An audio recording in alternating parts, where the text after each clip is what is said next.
Bienvenidos a El Dulce Veneno de la Novela Negra, este espacio sonoro donde recorremos algunas de las mejores páginas de la literatura policial. Soy Gabriel Weinstein y es un placer compartir este programa con ustedes. Como muchos oyentes habituales de este programa saben, leo novela negra desde hace unos 40 años. En ese prolongado recorrido literario, estimo que debo haber leído miles de libros y centenares de autores. Muchos, tal vez los que más me impactaron, quedaron grabados en mi memoria. Otros los olvidé más allá de que fueran o no valiosos por el simple paso del tiempo. De cuando en cuando, al recorrer mis bibliotecas, la que está en papel y la digital, me reencuentro con uno de esos textos olvidados, y al hojearlos vuelven a mi memoria, más que los detalles del libro, las sensaciones que me produjo su lectura. En ocasiones, eso me impulsa a releerlos, y en este nuevo recorrido, a veces se confirma mi evaluación original, y en otras se desmiente, tal vez porque algunas de mis características como lector han cambiado con el tiempo. Les comento esto porque recientemente, durante las vacaciones, estuve releyendo algunos libros de una escritora que calculo que leí por primera vez hace unos 25 años. Sus novelas eran parte de una serie. En un principio me pareció muy interesante, pero al llegar al 6º volumen tuve la sensación de que la autora se repetía, que los personajes no crecían ni cambiaban, por lo que dejé de leerla. Cuando decidí volver a retomar su obra, lo hice con la esperanza de haberme equivocado, de descubrir que sus novelas había más de lo que yo había percibido. Por eso, en este capítulo 155 del Dulce Veneno de la Novela Negra, vamos a compartir mis lecturas de la norteamericana residente en Venecia, Donna León. Como siempre, vamos a empezar con la música. Por favor, Gabriel Barrios.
The Modern Jazz Quartet hizo Bugs Grove, grabado en vivo en Japón en 1966. El tercer aviso, que anunciaba que iba a continuar la ópera, sonó discretamente en los salones de descanso y los bares del Teatro La Fenice.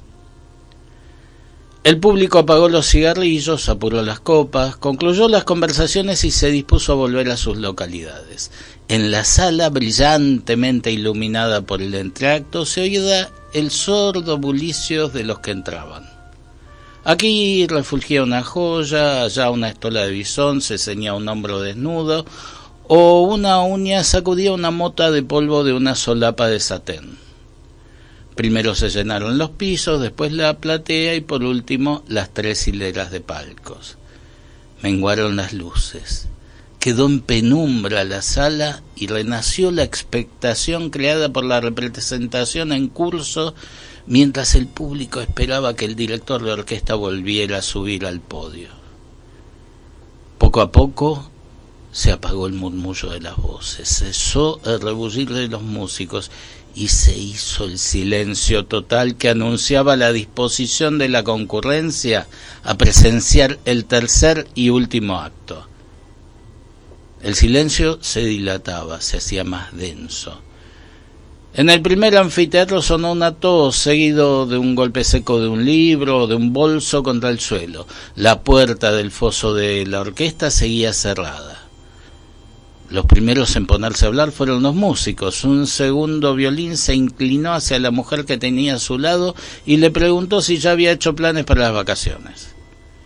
En la segunda fila, un fagot dijo a un oboe que al día siguiente empezaban las rebajas de Benetton. El público de los palcos proscenios, que era el que mejor veía a los músicos, no tardó en imitar sus cuchicheos.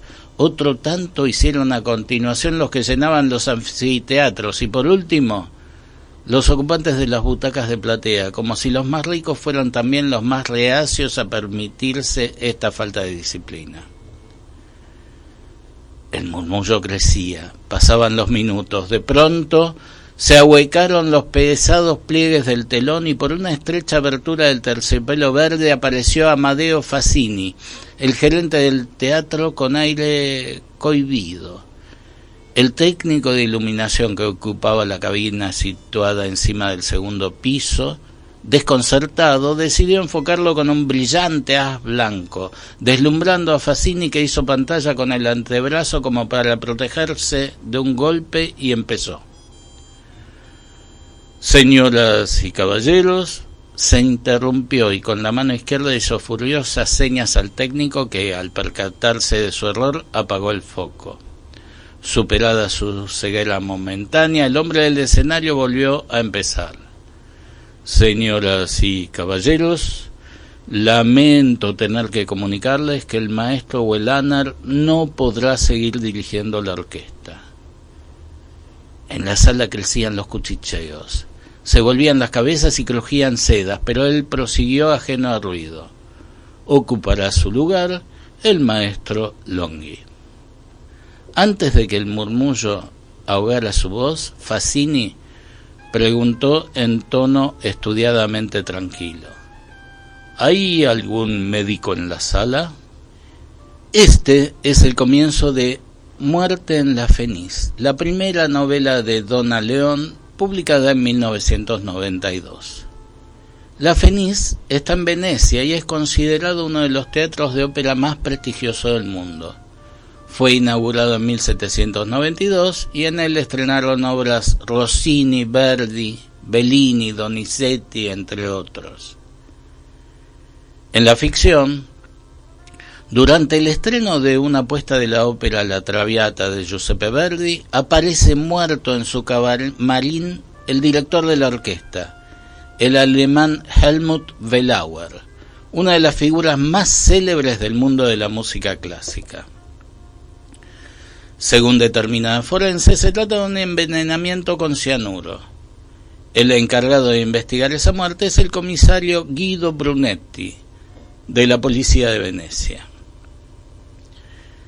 Esta es la descripción que hace del personaje Donna León, que por cierto escribe muy bien. Era un hombre de aspecto extraordinariamente pulcro. El nudo de la corbata impecable. El pelo más corto de lo que dictaba la moda. Hasta las orejas las tenía aplastadas contra la cabeza como si quisieran pasar inadvertidas. Su indumentaria era típicamente italiana. Su acento pregonaba al veneciano. Sus ojos eran todo policía.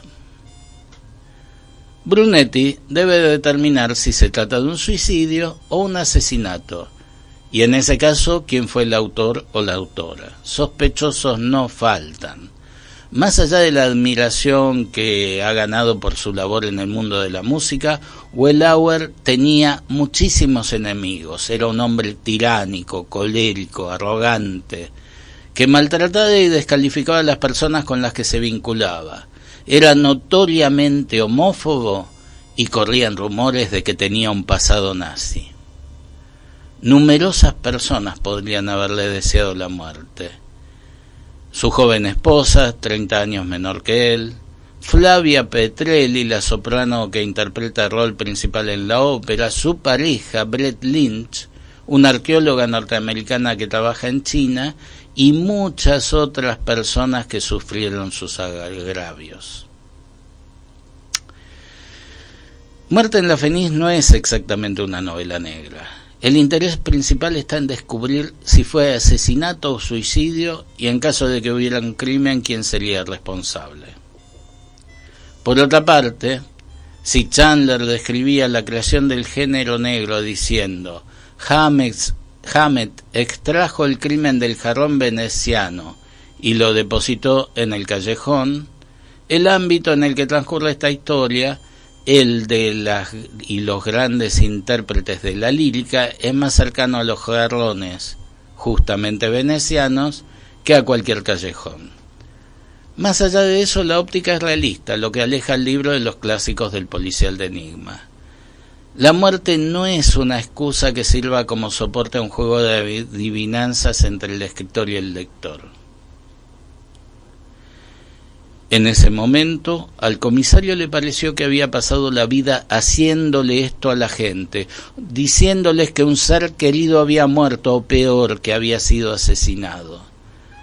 Sergio, su hermano, era radiólogo y tenía que llevar en la solapa una plaquita metálica que cambiaba de color si se exponía a una cantidad peligrosa de radiación.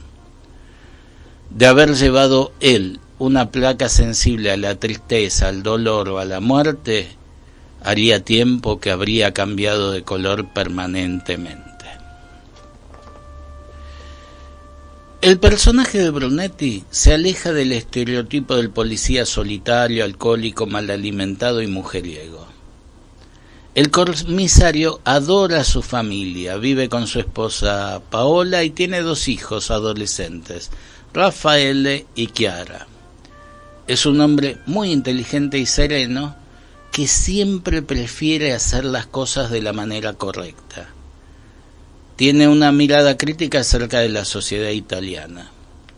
Su inteligencia le permite manejar el vínculo con su superior, el vicequestore Giuseppe Patta, un obtuso trepador que subestima a sus subordinados, pone obstáculos a las investigaciones y cuando son exitosas se atribuye los méritos.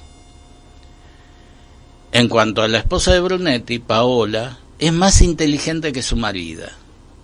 Es hija de un conde que tiene mucho dinero y estrechos vínculos con las cúpulas de los poderes empresariales y políticos, pero ella elige un camino alejado del de su familia. Es comunista, vive de su trabajo como profesora de literatura inglesa en la universidad. El elemento geográfico tiene mucha presencia en la novela, tanto por la belleza de la ciudad como por sus particularidades geográficas. Hay canales en lugar de calles, nada usuales en la literatura policial. Como era Venecia, la policía llegó en barco y la luz azul parpadeaba en el techo de la cabina. La embarcación atracó en el pequeño canal que discurría por detrás del teatro y de ella desembarcaron 4 hombres, 3 con uniforme azul y 1 de paisano. La belleza y la historia de la ciudad nunca le son indiferentes al protagonista. Venecia, que fuera la capital de la disipación de todo un continente, se había convertido en una ciudad provinciana y dormilona que después de las 9 o 10 de la noche prácticamente dejaba de existir. Durante el verano, mientras los turistas pagaban y el sol brillaba, desempolvaba sus fastos de cortesana, pero en el invierno era una vieja cansada, amiga de acostarse temprano, y dejaba sus calles silenciosas a los gatos y a los recuerdos. Pero para Brunetti, estas eran las horas en las que más bella estaba la ciudad, las horas en las que el veneciano hasta la médula podía vislumbrar vestigios de la gloria de antaño. La noche ocultaba el musgo que cubría las escalinatas de los palacios del Gran Canal, tapaba las grietas de las iglesias y disimulaba los desconchados de la yesería de las fachadas de los edificios públicos. Al igual que las mujeres de cierta edad, la ciudad necesitaba de la penumbra para aparentar la belleza perdida. En definitiva, Muerte en la Fenice es una novela policial bien construida con personajes interesantes. Un detalle divertido. La figura de Helmut Wellauer recuerda, por su brillantez artística, pero también por su egocentrismo y su adhesión al nazismo, a uno de los más célebres directores de orquesta del siglo XX, Herbert von Karajan. En una entrevista, un periodista le señaló a la autora esa similitud, y esta fue su respuesta. Tú lo dijiste, no yo, pero era un ario notorio, un mujeriego en serie, lo que da una pista, y sobre todo estaba muerto. Creo que no deja lugar a dudas. Pero en este momento sería oportuno escuchar algo más de música. Por favor, Gabriel Barrios.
Venecia por el Modern Jazz Quartet.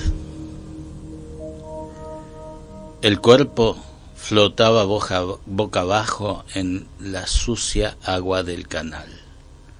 Bajaba la marea arrastrándolo lentamente hacia la laguna que se abría al extremo. La cabeza golpeó varias veces la escalera cubierta de verdín del embarcadero frente a la basílica de Santi Giovanni e Paolo. Se encalló un momento. Los pies describieron un arco con la delicadeza de un paso de ballet. Y el cuerpo siguió su deriva hacia las aguas libres.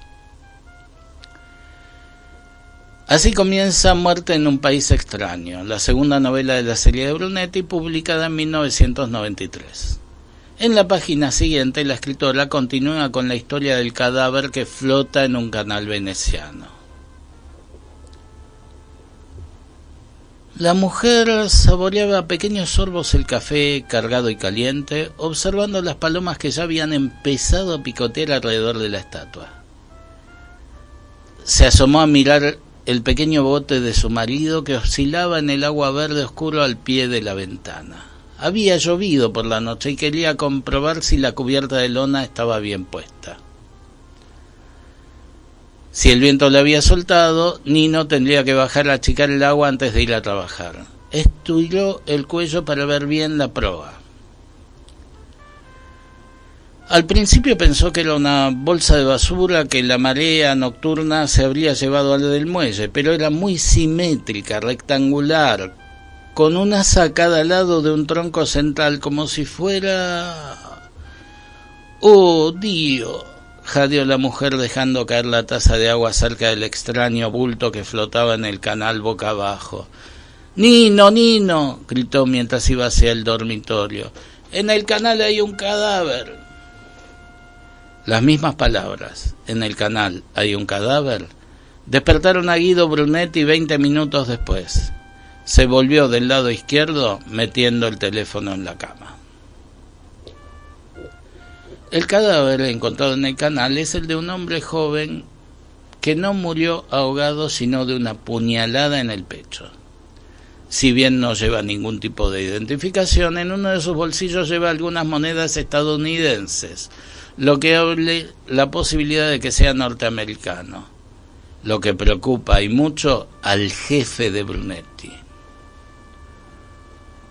Una hora después, a las 11, zumbó el intercomunicador. Cuando lo descolgó, Brunetti ya sabía quién le llamaba. Sí, vicequestore. El vicequestore Pata, que quizá esperaba sorprender a su subordinado fuera del despacho dormido, quedó momentáneamente desconcertado al oírse interpelar de modo tan directo y tardó un instante en reaccionar. Brunetti, ¿qué es eso de que han encontrado muerto a un norteamericano? ¿Por qué no se me ha informado? ¿Tiene idea de lo que esto puede suponer para el turismo? Brunetti sospechaba que la tercera pregunta era la única que le interesaba realmente a Pata. ¿Qué norteamericano?, preguntó el comisario con fingida curiosidad. El que han sacado del agua esta mañana. Oh, Brunetti hizo ahora un cortés tono de sorpresa. ¿Ya ha llegado el informe? ¿Así que era norteamericano? No se haga el listo conmigo, Brunetti, espetó Pata irritado. El informe aún no ha llegado, pero el cadáver tenía monedas norteamericanas en el bolsillo, de manera que tiene que ser norteamericano. Quizá era numismático, apuntó Brunetti afablemente. Siguió una larga pausa que indicó al comisario que su superior ignoraba el significado de aquella palabra. Basta de chanzas, Brunetti. Vamos a suponer que se trata de un norteamericano. No podemos consentir que se ande asesinando a los norteamericanos en esta ciudad, y menos estando como está el turismo este año. ¿Lo comprende? Brunetti tuvo que morderse la lengua para no preguntar si se podría consentir que asesinaran a personas de otra nacionalidad. ¿Albaneses, quizá? El forense confirma que el joven asesinado era estadounidense por la técnica utilizada en sus tratamientos odontológicos. Dado que no se reportó la desaparición de ningún turista de esa nacionalidad, Brunetti deduce que se trata de un soldado de la base militar norteamericana ubicada en la cercana ciudad de Vicenza. El comisario se pone en contacto con las autoridades de la base, pero estos, luego de corroborar la identidad del joven, en lugar de colaborar con el esclarecimiento del asesinato, lo obstaculizan. A medida que Brunetti avanza en su investigación, se encuentra con una trama delictiva en la que están involucrados el ejército norteamericano, sectores del poder económico y la mafia, mientras el gobierno italiano mira hacia otro lado y deja ser. Donna León tiene una mirada crítica sobre la existencia de bases militares yanquis en Italia. Verá, los norteamericanos están aquí desde que terminó la guerra. Esta base ha crecido mucho y sigue creciendo. Son ya millares con sus familias. Brunetti se preguntaba dónde quería ir a parar su interlocutor con este largo preámbulo. Como llegan aquí tanto tiempo y como son tantos, tienen tendencia a considerar que la base es suya, a pesar de que el tratado especifica claramente que este sigue siendo territorio italiano. En comparación con la novela que la precede, Muerte en un país extraño se aleja del policial de enigma y profundiza en una óptica realista, más cerca del callejón que del jarrón veneciano. El zapato era rojo. Rojo como las cabinas telefónicas de Londres o como los coches de bomberos de Nueva York, aunque estos no fueron los símiles que se le ocurrieron al hombre que vio el zapato. Él pensó en el rojo del Ferrari Testarossa del calendario que colgaba de la pared del cuarto en el que se cambiaban los matarifes y que tenía una rubia desnuda recostada en el capó, muy amartelada con el faro izquierdo. El zapato estaba caído de lado y la punta rozaba uno de los charcos de petróleo que salpicaban los campos entre los que se levantaba el matadero, envenenándolos con su maldición. Años atrás, cuando se autorizó la construcción del matadero, Marghera aún no se había convertido en una de las zonas industriales más florecientes, aunque quizá ese no sea el calificativo más apropiado, de Italia.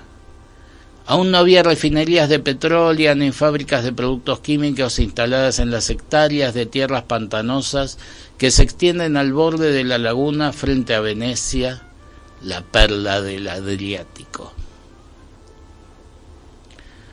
Estas son las primeras líneas de Vestido para la Muerte, la tercera novela que tiene como protagonista el comisario Brunetti.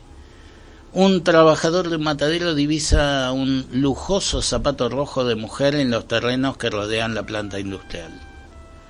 Al acercarse ve el segundo zapato que conforma el par, pero al intentar agarrarlo descubre que el calzado está en el pie del cuerpo sin vida de una mujer con la cara destrozada a golpes.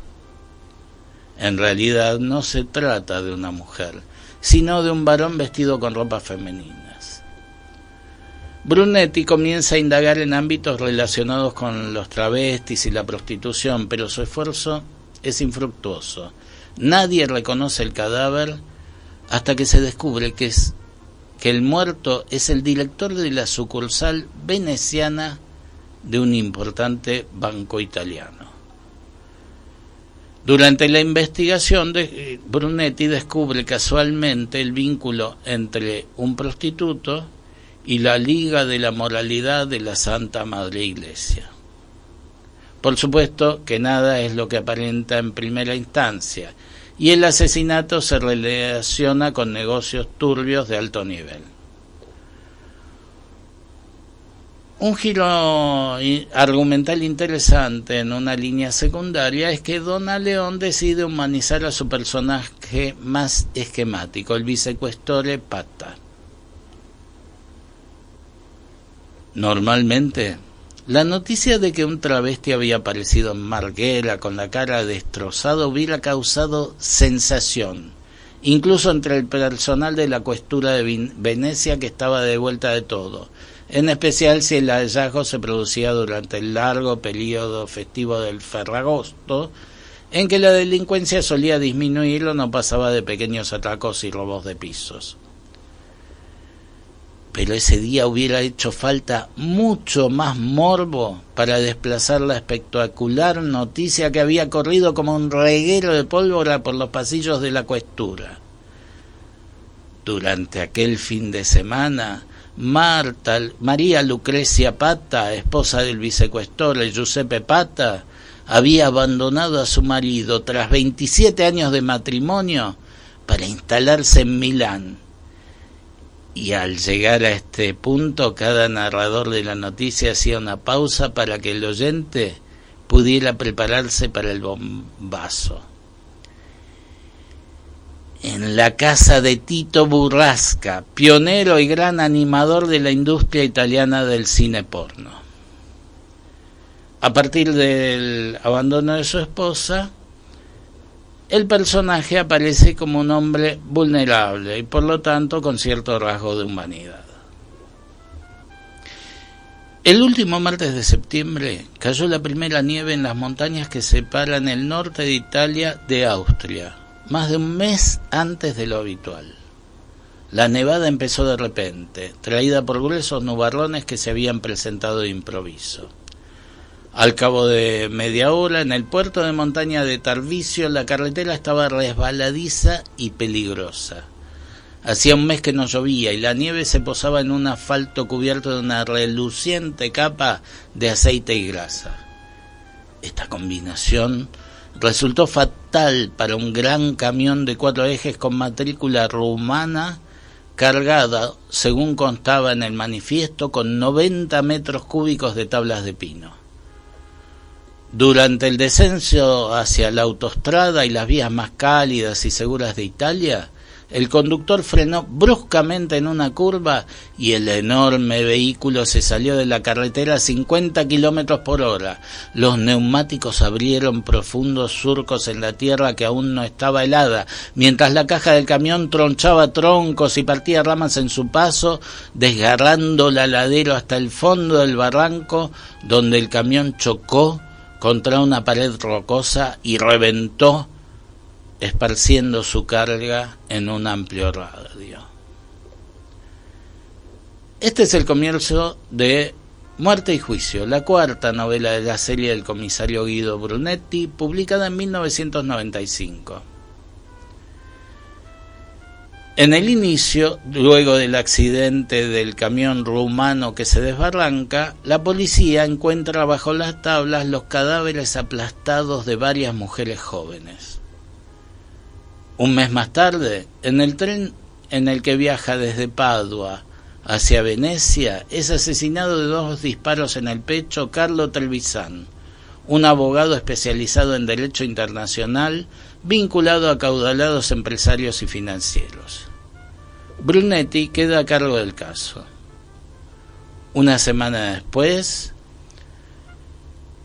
un financista que tiene en su agenda el teléfono del abogado se suicida por motivos nada claros. Al poco tiempo, aparece asesinado en su auto el cuñado de Trevisan, hermano de su esposa. Mientras investiga las posibles causas de estos 3 crímenes, Brunetti descubre una red de trata que trae mujeres de los países de Europa del Este para obligarlas a prostituirse y filmar películas donde son violadas y asesinadas. La novela está bien construida. El tema de la explotación de las mujeres es más que interesante, pero durante la lectura comencé a percibir que la serie se estancaba, no por la trama, sino porque los personajes principales no evolucionan de una novela a otra. Más allá de su dedicación al trabajo, a Brunetti le falta pasión. Parecería que nada lo conmueve demasiado y que su vida familiar es tan estable que se desliza hacia el aburrimiento. En cuanto a los personajes secundarios, en especial sus compañeros de trabajo, no están desarrollados, son bastante esquemáticos.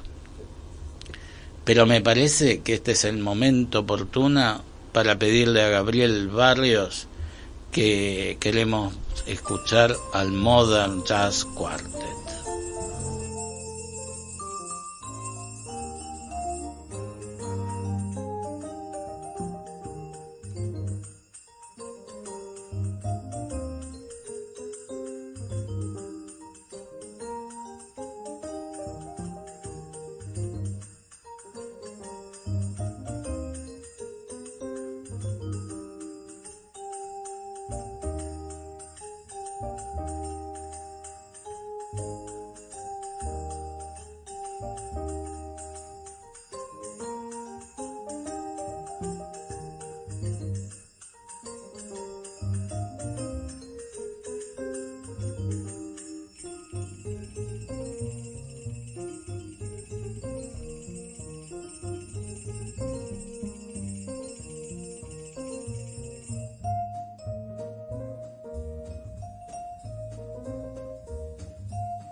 Reinaba tranquilidad hogareña.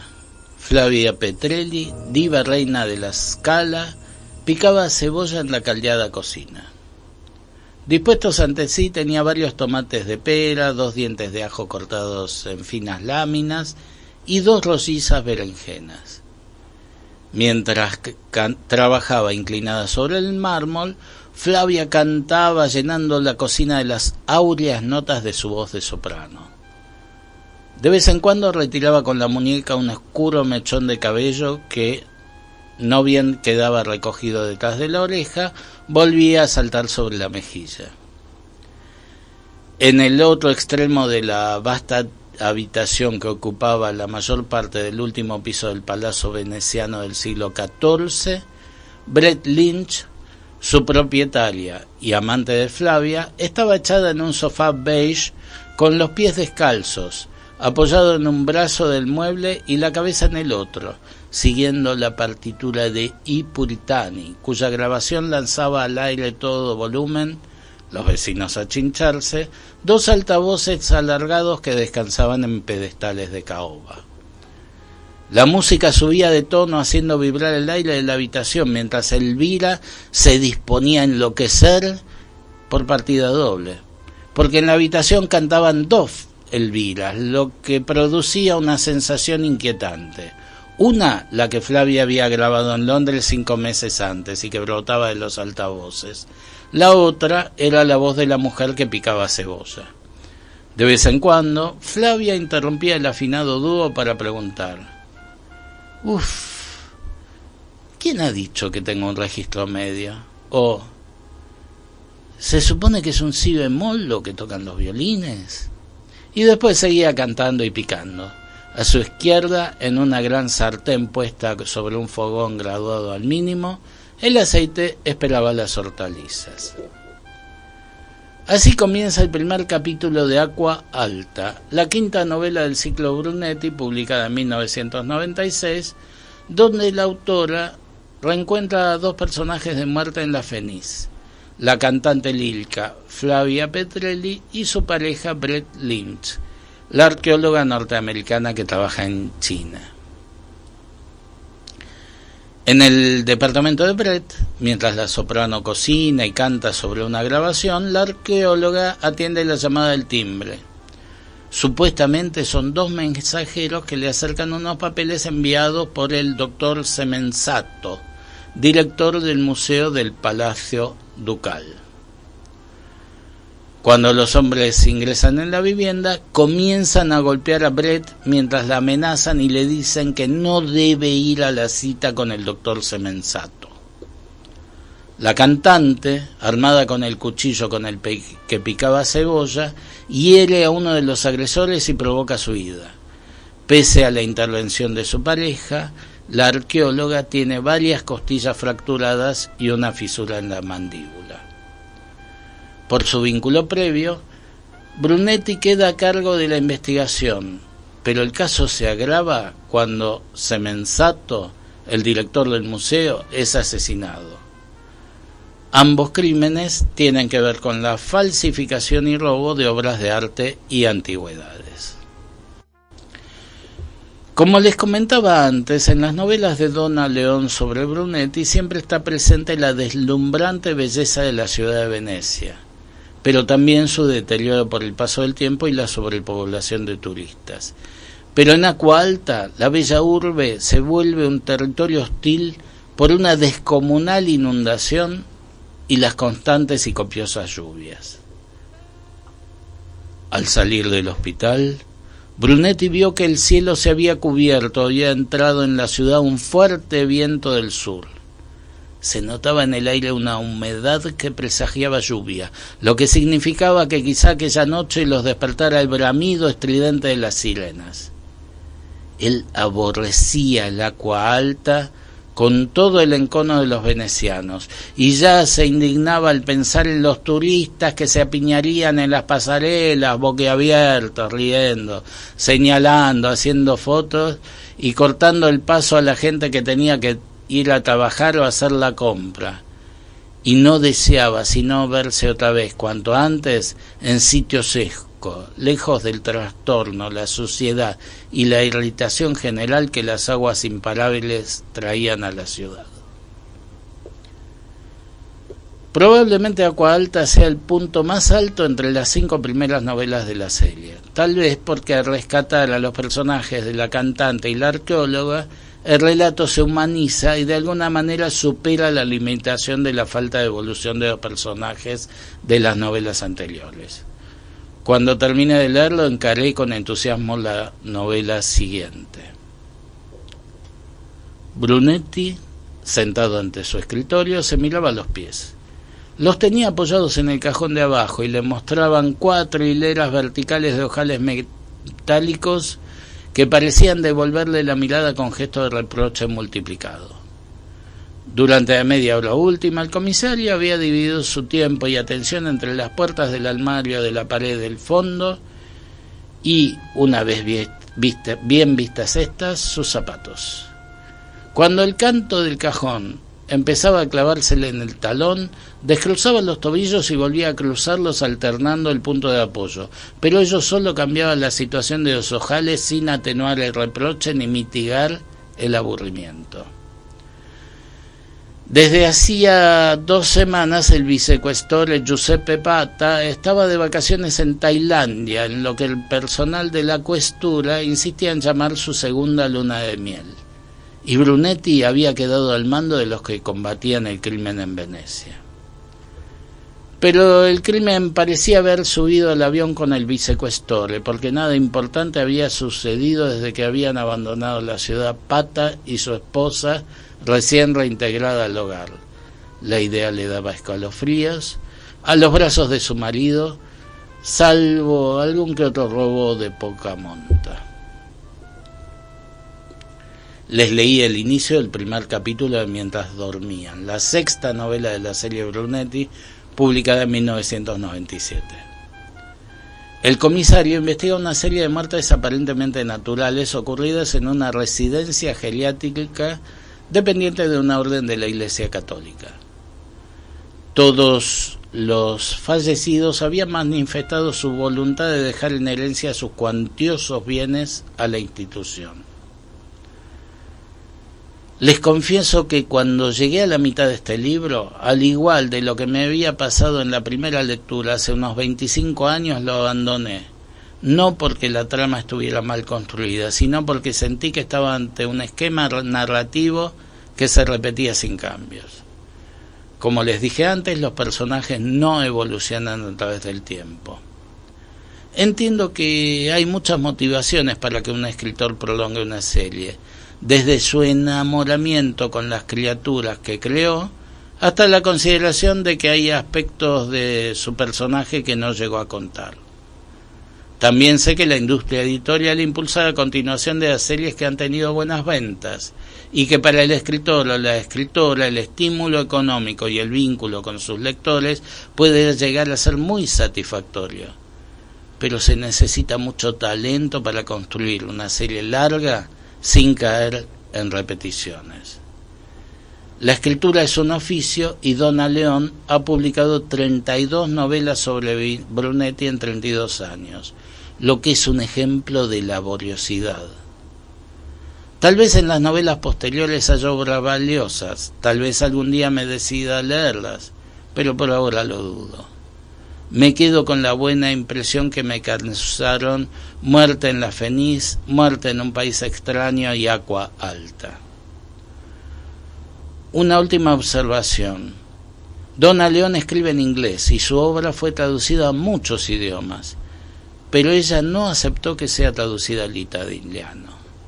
Según explicaba hace un tiempo, quería circular por Venecia como una vecina anónima, o tal vez que nadie le reprochara su mirada sobre la sociedad italiana. Desde 2016 se mudó de Venecia a Suiza, pero su decisión en cuanto a la traducción al italiano no ha variado. Queridas y queridos oyentes, hasta aquí llegamos con este capítulo 155 de El dulce veneno de la novela negra. Música para el final. The Modern Jazz Quartet va a ser The Rose Track. Nos encontramos en el próximo capítulo. Muchas gracias.